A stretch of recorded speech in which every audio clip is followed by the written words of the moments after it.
Oke pemirsa, kembali lagi di Hidup Sehat bersama Dr. Ekles. Nah pemirsa pasti setuju nih, di luar lagi panas-panasnya. Dan katanya saking musim panas berkepanjangan, banyak isu gangguan kesehatan yang terjadi. Salah satunya adalah dehidrasi. Kadang hal ini kita sepelekan karena cuma kurang cairan atau sebagainya.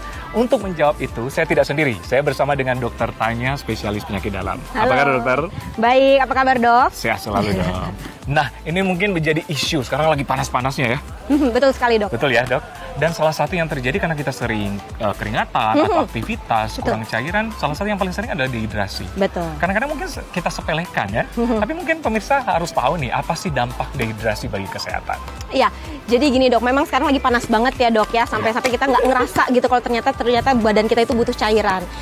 Jadi namanya dehidrasi itu adalah pada prinsipnya adalah kekurangan cairan dalam tubuh kita, yang dimana badan kita ini dominasinya adalah cairan, 80% adalah cairan. Setuju. Jadi sehingga kalau kita kekurangan cairan, otomatis volume badan menurun, tensi juga bisa makin menurun gitu. Dan itu tekanan darah itu sangat mempengaruhi organ-organ vital kita.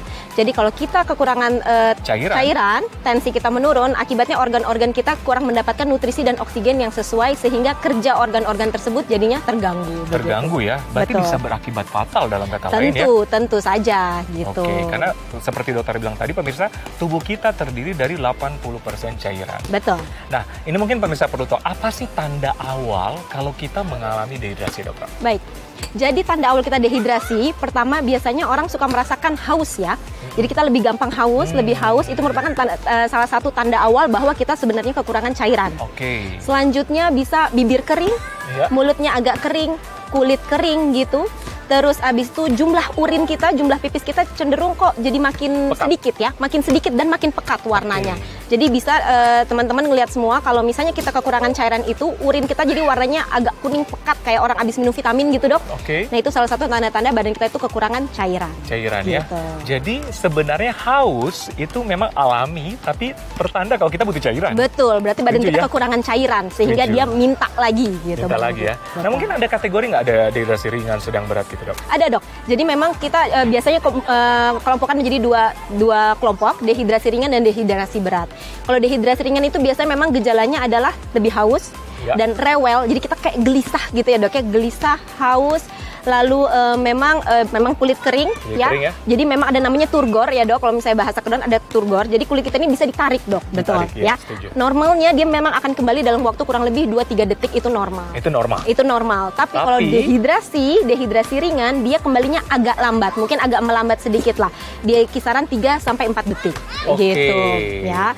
Dan jumlah urinnya itu memang masih ada yang cukup banyak, ada yang juga sudah mulai makin berkurang. Oke. Sedangkan kalau dehidrasi berat itu cenderung kita itu lebih, kalau tadi kan ringan tuh haus ya dok ya. Kalau ini jadi lebih ke arah malas minum. Oh gitu? Betul, karena tanda vital kan sudah mulai terganggu ya dok. Jadi tubuh semuanya lemah, lebih cenderung malas minum, lebih lemes. Kalau yang tadi sebelumnya rewel gitu, ini jadi malah lebih lemes, lunglai begitu. Turgornya lebih lambat lagi dibanding yang dehidrasi ringan. Jadi bisa 4-5 detik lah kembalinya. Jadi kalau mungkin lebih tampak pada orang tua ya, yang memang sudah kulitnya makin ini, jadi lebih kelihatan tuh untuk dehidrasi. Dan bisa jadi urinnya itu memang sudah tidak keluar lagi. Sudah tidak ada sama sekali. Sudah tidak ada, sudah berkurang sekali, minimal sekali. Nah ini pemirsa harus kita waspada, pokoknya kalau kita haus langsung minum ya. Iya, tentu aja, harus ya. Dokter Tanya, ini ada fakta mitos nih yang sering ditanyakan masyarakat. Katanya dehidrasi dapat mengakibatkan kerusakan ginjal. Fakta atau mitosnya? Oke, jadi teman-teman semua itu adalah fakta ya. Fakta ya? Itu fakta. Kenapa, betul dokter? sekali. Jadi memang ginjal itu kan clearance ya dok ya. Clearance untuk racun, makanan, sisa-sisa makanan dan segala macamnya. Jadi ginjal itu organ pembuangan sebenarnya, mesin pembuangan terakhir. Jadi kita membutuhkan cairan untuk clearance, untuk supaya bisa keluar. Maka dari itu sampah-sampah badan kita dikeluarkan melalui urin. Setuju.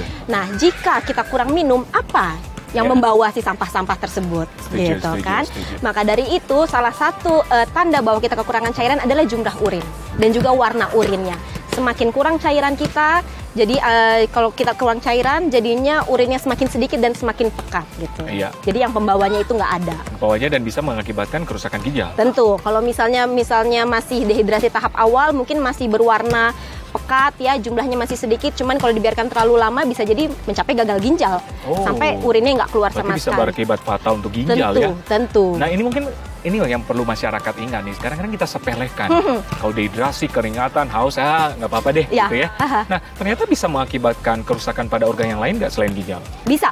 Jadi selain ginjal ya, memang orang awamnya sering dengarnya ginjal berhubungan sama air. Cuman jantung juga bisa, karena cairan itu yang tadi seperti yang pertama saya bilang ya dok ya, cairan itu memang sebagai tekanan darah. Ya, kalau misalnya cairan kita kurang, tekanan darah kita turun, sehingga suplai oksigen, suplai nutrisi ke organ-organ penting jaringan berkurang, tensi bisa turun, ya kan? Tekanan darah turun, kita bisa namanya shock. Jadi shock itu memang tekanan, kita bilangnya shock hipovolemik ya dok ya, tekanan darah turun karena kekurangan cairan. Untuk awal-awal memang harus terus dihidrasi, itu dikasih minum terus. Kalau memang dirawat dikasih infus banyak sekali gitu ya, sampai target tekanan darah tercapai. Dan juga salah satu fokus dari target tercapainya hidrasi badan adalah urin, jumlah urin.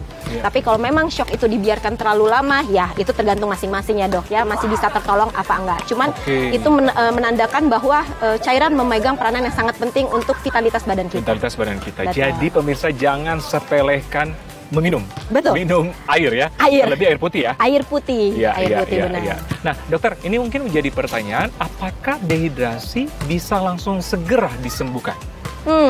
Ya, balik lagi ya dok ya, dehidrasi derajatnya apa? Tidak ada dehidrasi masih biasa aja, kekurangan cairan minimal aja, atau dehidrasi ringan, ataupun dehidrasi berat. Jadi memang utamanya dari penanganan dehidrasi adalah rehidrasi,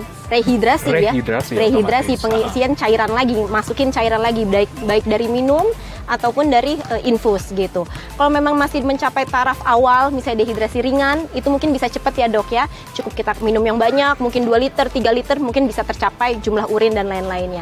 Tapi kalau memang sudah dehidrasi berat, sudah hipovolemik, sampai yang sudah merusak organ-organ seperti ginjal, tekanan darah udah mulai berantakan, udah mulai turun, denyut jantung meningkat sekali, itu memang disesuaikan sama masing-masing. Ada yang bisa, semoga bisa cepat, tapi bisa juga sampai berhari-hari. Iya, setuju dok.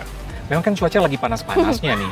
Kadang-kadang apa yang kita pakai berpengaruh juga nggak sih dokter, termasuk pakaian? Mungkin disarankan ada jenis-jenis pakaian tertentu, gimana dokter? Ya.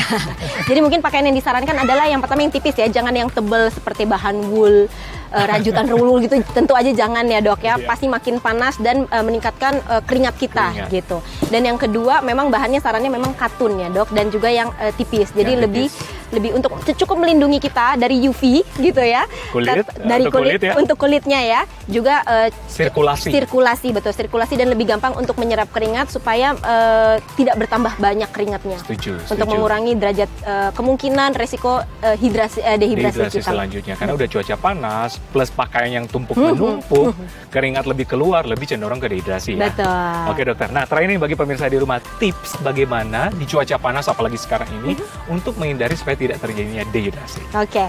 Baik dok. Jadi sebenarnya prinsip untuk untuk menghindari dehidrasi adalah tentu aja minum yang cukup ya. Minum memang disarankan adalah 2 sampai 2,5 liter per hari. Itu memang sudah ada hitungannya. Dengan target kita sebenarnya minum itu 30 cc per kilogram berat badan seorang per hari ya. Dengan itu hanya minum aja, ditambah sebenarnya ada hitungannya, tambah keringat lah, air mata, air liur dan lain-lainnya, sehingga di total secara garis besar 2 sampai 2,5 liter. Itu sebenarnya udah lebih dari cukup ya.